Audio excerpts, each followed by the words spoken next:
आज हम सब रेखाएं और कोण के बारे में, रेखाएं और कोण, लाइंस एंड एंगल, इसके बारे में बच्चों आज हम लोग पढ़ेंगे। तो चलिए सबसे पहले हम जानेंगे बच्चों बिंदु किसे कहते हैं। ठीक है, बिंदु किसे कहते हैं? तो देखिए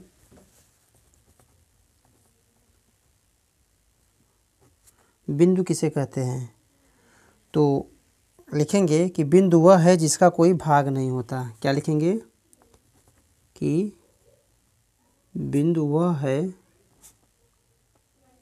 जिसका कोई भाग नहीं होता, कोई भाग नहीं होता। ठीक है, जैसे देखिए मान लेते हैं अगर हमको बिंदु लिखना है तो देखो बच्चों ऐसे लिखते हैं। अब क्या हुआ, ये इसका कोई भाग नहीं है, ये क्या कहलाएगा? बिंदु कहलाएगा। ठीक है, आगे देखिए रेखाखंड, सॉरी पहले हम इसको जानेंगे रेखा किसे कहते हैं। तो रेखा के बारे में, तो रेखा क्या है बच्चों कि चौड़ाई रहित, इसको हम लिखेंगे तो लिखेंगे चौड़ाई रहित लंबाई को रेखा कहते हैं, या चौड़ाई रहित लंबाई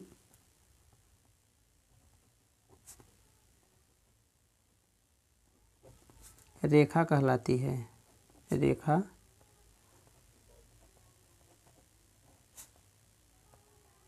कहलाती है। ठीक है, तो देखिए जैसे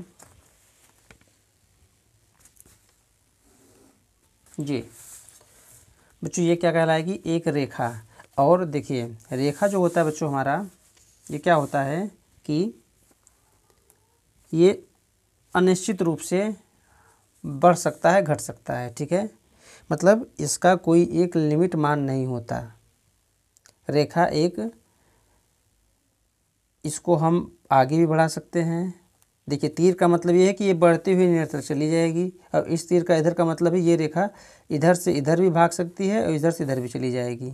ठीक है, तो ये रेखा कहलाती है, चौड़ाई रहित लंबाई रेखा कहलाती है। आगे देखिए रेखाखंड किसे बोलते हैं? तो देखिए जो रेखाखंड होता है वो क्या होता है बच्चों? दो अंत बिंदु से घिरा होता है, जो दो अंत बिंदु से, अंत बिंदुओं से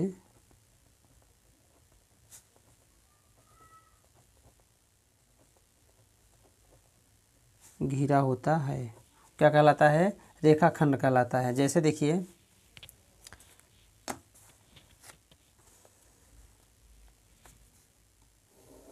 ये है। ठीक है, अब ये क्या हुआ कि अंत बिंदु इनके होंगे। तो जैसे मान लेते हैं एक बिंदु हमारा यहाँ पे ए है और यहाँ पे एक बिंदु बी है, ये क्या कहलाएगा बच्चों? ये कहलाएगा रेखाखंड। ठीक है, जो दो अंत बिंदुओं से घिरा होता है और इनके बीच की दूरी को हम क्या बोलेंगे? रेखाखंड कहेंगे। ठीक है, जैसे ए बी, और इसको बच्चों लिखते कैसे हैं? ए बी ऐसे। इसका मतलब ये हुआ क्या? ये क्या है? हमारा रेखाखंड है। ठीक है, आगे देखिए रेखाखंड के बाद हम पढ़ेंगे बच्चों समांतर रेखा किसे बोलेंगे। ठीक है, समांतर रेखा। और देखिए बच्चों इसमें जो रेखाखंड है ना, इसको हम लोग शांत रेखा से भी जानते हैं, शांत रेखा। ठीक है, शांत रेखा। आगे देखिए समांतर रेखा किसे कहते हैं कि ऐसी दो रेखा जो हमेशा एक दूसरे से क्या हो? समान दूरी पर हो। ऐसी दो रेखा, ऐसी दो रेखा जो हमेशा एक दूसरे से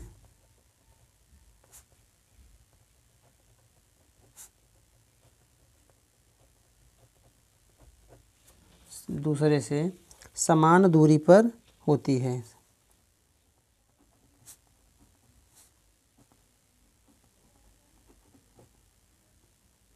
ठीक है। जैसे देखिए जो हमारा समांतर रेखा होगा, यहाँ से अगर इसको हम देखिए, ये क्या है, समांतर रेखा, तो तीर तो बच्चों लगा रहेगा इस पे, देखिए क्योंकि ये रेखा है। अब ये आगे कितनी भी दूर बढ़ा सकते हैं इसको हम, देखिए ये क्या होता है कि जो हमेशा एक दूसरे से समान दूरी पर होता है, मतलब इनके बीच की जो दूरी होती है वो क्या होती है, हर जगह क्या होगी बच्चों, अगर आप इसको नापेंगे तो हर जगह बिल्कुल इक्वल होगी, ठीक है।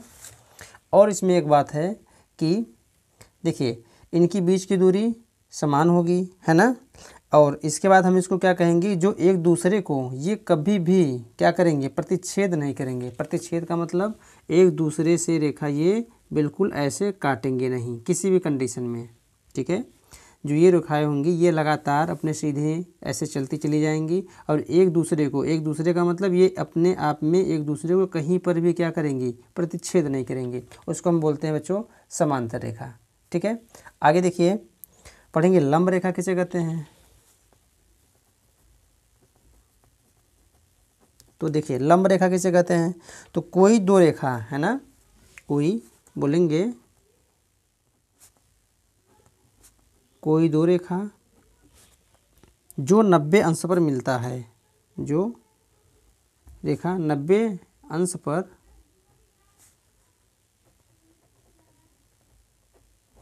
मिलता है, ठीक है, तथा 90 अंश पे मिलता है तथा उसके जो प्रत्येक कोण बनेंगे, जब कोई दो रेखा प्रतिच्छेद करेगी तो क्या होगा बच्चों, यहाँ पे प्रत्येक कोण मतलब इसमें कितने कोण बनेंगे, 4 कोण बनेंगे। तो यहाँ पे लिखेंगे प्रत्येक कोण, प्रत्येक यहाँ पे लिख देंगे बच्चों 4, प्रत्येक 4 कोण या चारों कोण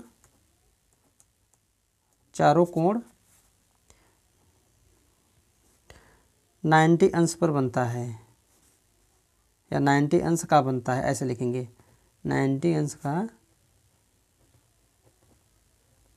बनता है, ठीक है बच्चों।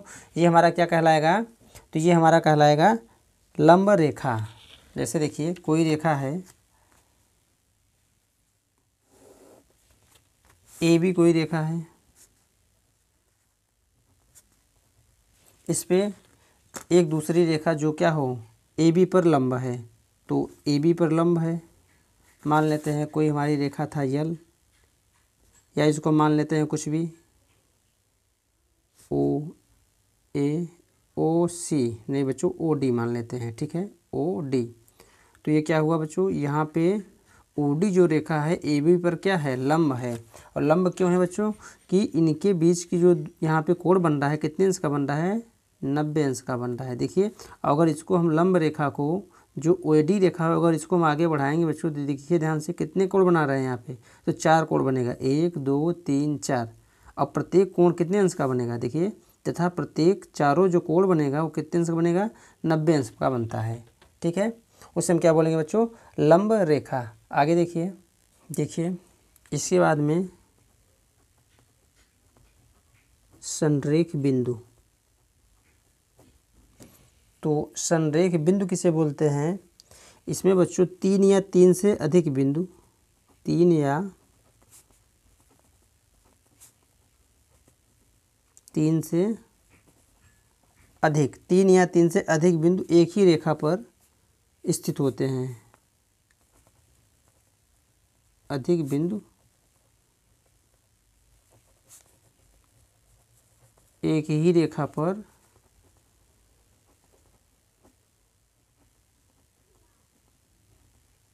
स्थित होते हैं। जैसे देखिए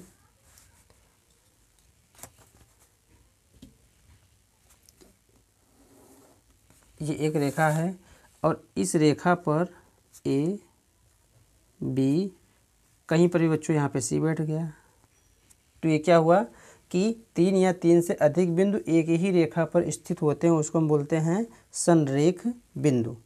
आगे इसके बाद बच्चों हम लिखेंगे, जानेंगे कि कोण के बारे में, ठीक है। तो कोण किसे कहते हैं, देखिए तो जब दो कोण, या ऐसे लिखेंगे कि जब दो किरणें या रेखा, जब दो किरणें एक ही अंत बिंदु से प्रारंभ हो, एक ही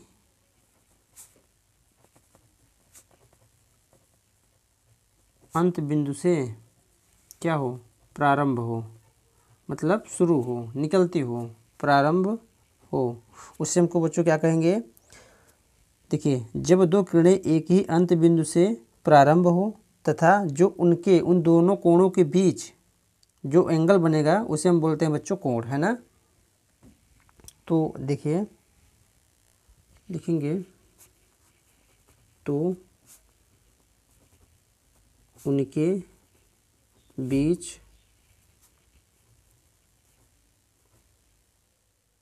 बनी, या उनके बीच की दूरी, ऐसे लिखेंगे बच्चों, उनके बीच की दूरी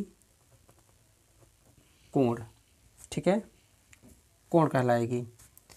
आगे देखिए बनेगा कैसे ये, जैसे जब दो किरणें एक ही अंत बिंदु से प्रारंभ हो, तो मान लेते हैं बच्चों, देखिए कोई यहाँ पे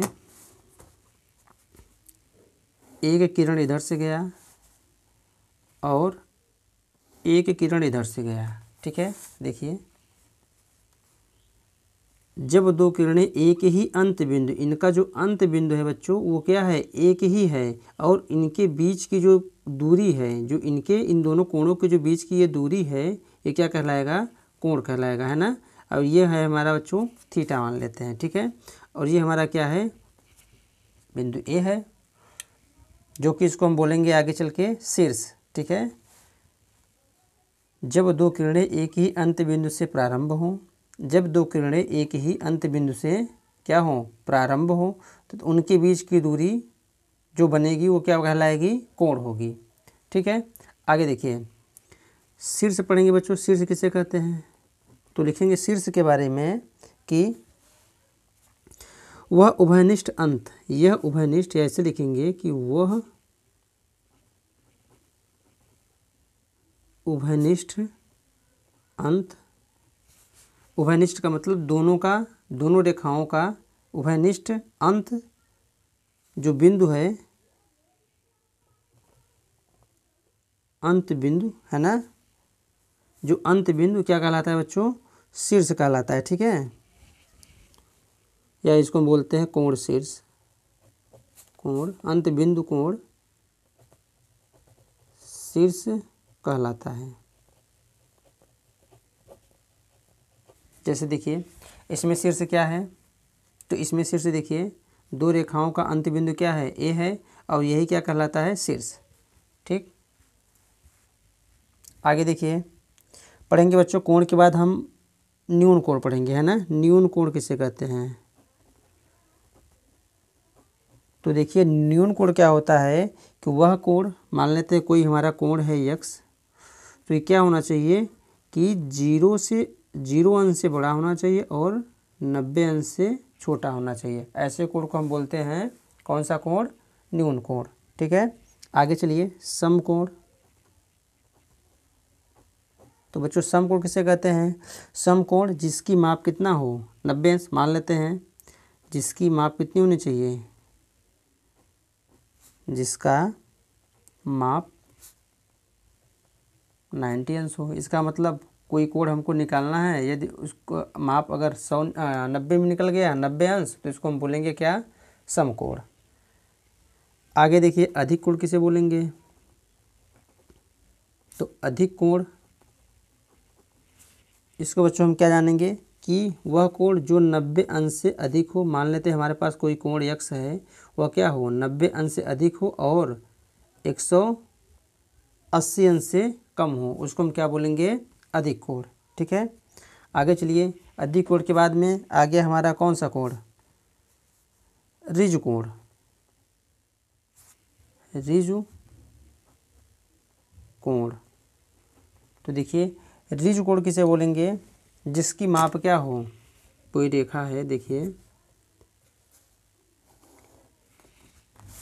अब रिज कोण जो बनता है बच्चों, इस रेखा पे, इस बिंदु पे यहाँ से यहाँ तक का जो कोण बनेगा वो क्या कहलाएगा, रिज कोण। और इसका जो माप होगा कितना होगा, 180 अंश, है ना। मान लेते हैं यक्स बराबर कितना, 180 अंश। इसको बच्चों हम लोग समतल कोण भी बोलते हैं। कौन सा कोण, समतल कोण। ठीक है, तो आगे चलिए। इसके बाद बच्चों हम जानेंगे रिज कोण, है ना, अधिक कोण। आगे आइए संपूर्ण कोण किसे बोलेंगे। ठीक है, तो संपूर्ण कोण देखिए,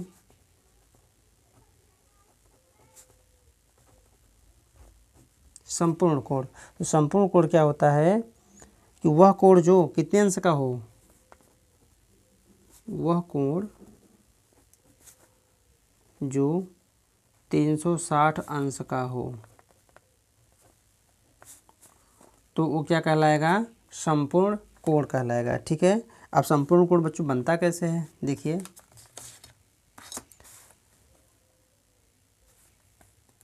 कोई रेखा है और इस बिंदु पे समकोण कोण जो बनेगा, ये यहाँ से लेकर यहाँ तक, ये पूरा कौन सा कोण बनेगा, ये संपूर्ण कोण। ठीक है, आगे देखिए। संपूर्ण कोण के बाद हम लोग सीखेंगे कि प्रतिवर्ती कोण किसे कहते हैं, प्रतिवर्ती कोण, प्रतिवर्ती कोण। तो देखिए बच्चों, प्रतिवर्ती कोण वह कोण होता है जो 180 अंश से अधिक हो परंतु 360 अंश से कम माप का हो। जैसे देखिए, मान लेते हैं अगर हम प्रतिवर्ती कोण निकालेंगे तो क्या होगा,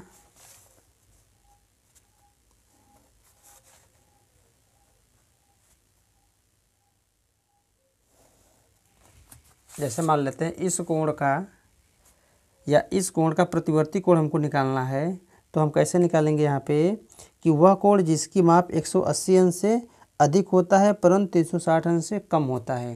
तो जो कोण निकलता है हमारा क्या होता है, प्रतिवर्ती कोण होता है। जैसे अगर मान लेते हैं हम यहाँ पे ए बी सी है, तो यहाँ पे लिखेंगे क्या कि बी ए सी, है ना, कोण बी ए सी का जो हम प्रतिवर्ती निकालेंगे, जो हम प्रतिवर्ती कोण निकालेंगे वो क्या निकलेगा कि 360 में से क्या निकालेंगे, कोण यही घटा देंगे, कोण बी ए सी, और यही हमारा बी ए सी का प्रतिवर्ती कोण निकल के आ जाएगा। ठीक है, आगे चलिए। इसके बाद बच्चों हम लोग सीखेंगे प्रतिवर्ती कोण के बाद में पूरक कोण किसे बोलेंगे, है ना, पूरक कोण। तो देखिए, पूरक कोण वह कोण होता है जिनके दोनों कोणों का योग कितना होना चाहिए, 90 अंश। कोण ए और कोण बी बराबर कितना हो, 90 अंश। ए और बी क्या है, या बी और ए या ए बी क्या है, ये कोण है। ठीक है, बी और ए या ए और बी क्या है, ये कोण है। इन दोनों का योग कितना होना चाहिए, 90 अंश। इसको हम बोलेंगे पूरक कोण। आगे संपूरक कोण। ठीक है, तो संपूरक कोण बच्चों किसे बोलेंगे कि देखिए ये संपूरक है, तो जिन दो कोणों का योग कोण ए और कोण बी, है ना, कोण ए ऐसे लिख लेंगे बच्चों, कोण ए और कोण बी का योग कितना हो, 180 अंश हो, और यहाँ पर भी ए और बी क्या हैं, कोण है।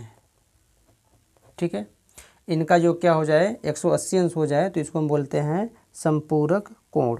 आगे बच्चों पढ़ेंगे आसन्न कोण किसे बोलते हैं, आसन्न कोण।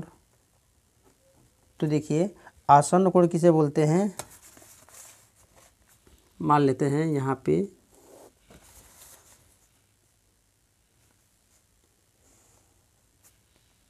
पहले चित्र बना लेते हैं। तो देखिए बच्चों, ये आसन्न कोण का हम यहाँ पे चित्र बना लेंगे और इसको समझेंगे ध्यान से। आसन्न कोण हम बच्चों उसको बोलते हैं यदि दो कोण आसन्न होते हैं, तो होता क्या है, यदि उनमें से एक उभयनिष्ठ शीर्ष हो। ध्यान समझिएगा, ये क्या है हमारा शीर्ष, उभयनिष्ठ शीर्ष हो, उसके बाद में एक उभयनिष्ठ भुजा हो। तो देखिए इस कोण में ये वाली भुजा और इस कोण में ये वाली भुजा क्या है, उभयनिष्ठ है। ये वाली भुजा AD उभयनिष्ठ है और एक शीर्ष हो। उसके बाद बच्चों क्या होता है कि जो उनकी भुजाएं, देखिए जो शेष 2 भुजाएं बची हैं जो उभयनिष्ठ नहीं हैं, वो क्या होगा, उभयनिष्ठ भुजा के विपरीत हों, उभयनिष्ठ भुजा के विपरीत हों। ठीक है, तो उसको हम बच्चों क्या बोलेंगे, आसन्न कोण। जैसे देखिए इसमें आसन्न कोण कौन कौन सा है, कोण CAB तथा कोण BAD। ये कौन से कोण है बच्चों, आसन्न कोण, आसन्न कोण।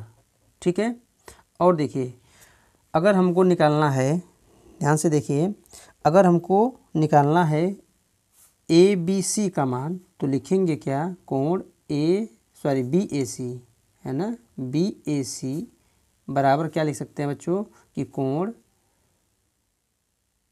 CAB और प्लस कोण BAD। ठीक है, BAD इन दोनों कोणों का योग ये कोण कहलाएगा। ठीक है, कोण BAC। ठीक है।